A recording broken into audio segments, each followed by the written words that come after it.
अस्सलाम वालेकुम my dear students. आज हम first year biology chapter third enzyme का एक most important topic energy of activation explain करेंगे। आज के लेक्चर में हम बहुत सारी नई चीजें इंशाल्लाह एक्सप्लेन करेंगे। तो let's start the topic activation energy. First of all आप जाने कि एक्टिवेशन एनर्जी क्या है। Activation energy, the minimum energy is required to initiate a chemical reaction. अगर हम एक रिएक्शन को कम से कम एनर्जी देते हैं कि एक रिएक्शन को इनिशिएट करें, इनिशिएट का मतलब है स्टार्ट करना, तो उस मिनिमम एनर्जी को हम क्या कहते हैं, एक्टिवेशन एनर्जी कहते हैं, ताकि सबस्ट्रेट या रिएक्टेंट को प्रोडक्ट में कन्वर्ट करे कि उस मिनिमम एनर्जी को हम क्या कहते हैं, एक्टिवेशन एनर्जी कहते हैं। Explanation, the larger the activation energy, the slower will be the reaction. Only a few molecule can convert into product.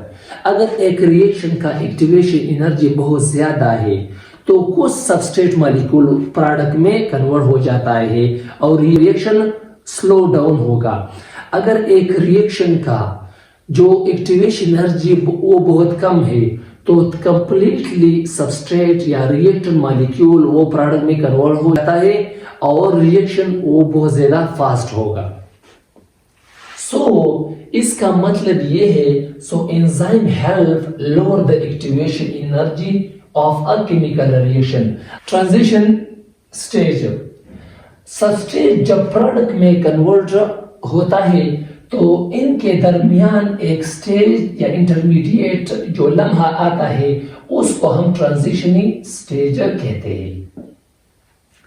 In transition stage, neither substrate is converted into product nor product is completely formed. Transition stage में ये diagram है transition stage का कि ये reactant है, ये transition stage है और ये प्रोडक्ट है।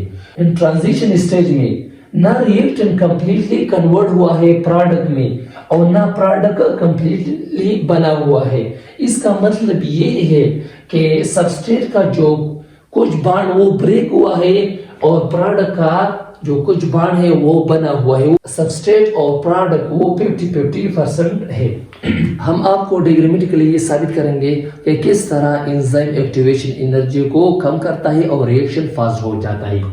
तो हमारे पास टू टाइप ऑफ रिएक्शन है, एंडोथर्मिक रिएक्शन और एक्सोथर्मिक रिएक्शन। ये एक्सोथर्मिक रिएक्शन है। एंडोथर्मिक रिएक्शन उस रिएक्शन को कहते हैं कि रिएक्टेंट का जो एनर्जी है वो कम से कम है और ये यहाँ से एंडोथर्मिक रिएक्शन यहाँ से स्टार्ट होता है।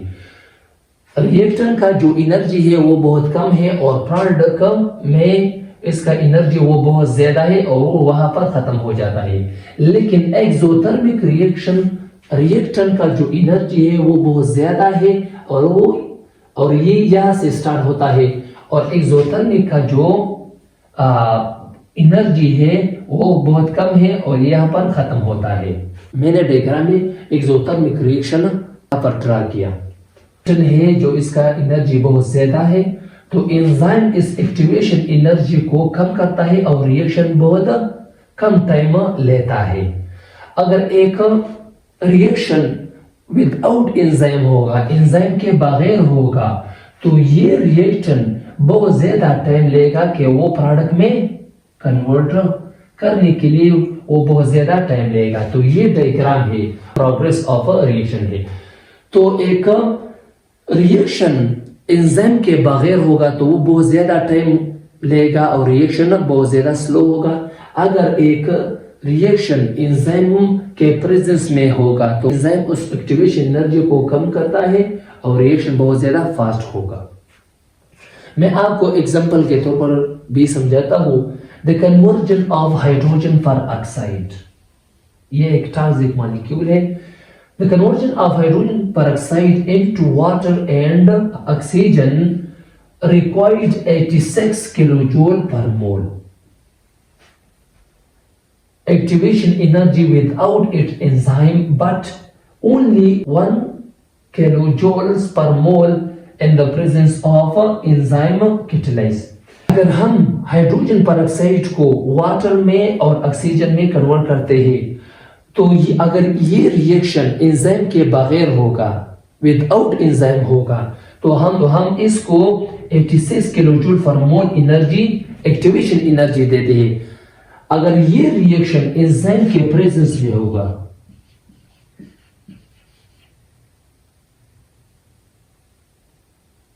एंजाइम के प्रेजेंस में होगा, तो फिर 1 किलो जूल पर मोल एनर्जी रिक्वायर्ड होगा। तो फिर एक्टिवेशन एनर्जी 1 किलो जूल पर मोल रिक्वायर्ड होगा अगर ये रिएक्शन एंजाइम के प्रेजेंस में होगा। सो एंजाइम का बहुत ज़्यादा अहम किरदार है। अगर एक रिएक्शन एंजाइम के प्रेजेंस में हो तो वो रिएक्शन तो एंजाइम एक्टिवेशन एनर्जी कम करता है और रिएक्शन बहुत ज़्यादा फास्ट होगा। अगर एक रिएक्शन एंजाइम के बगैर होगा, विदाउट एंजाइम होगा, तो फिर इस रिएक्शन का जो एक्टिवेशन एनर्जी है वो बहुत ज़्यादा होगा और रिएक्शन बहुत ज़्यादा स्लो होगा। ये था आज का लेक्चर। आज के लेक्चर में एक्टिवेशन एनर्जी को ब्रेकली एक्सप्लेन किया। अपना ख्याल रखिए और अपनी दुआओं में याद रखिए। अल्लाह हाफिज़।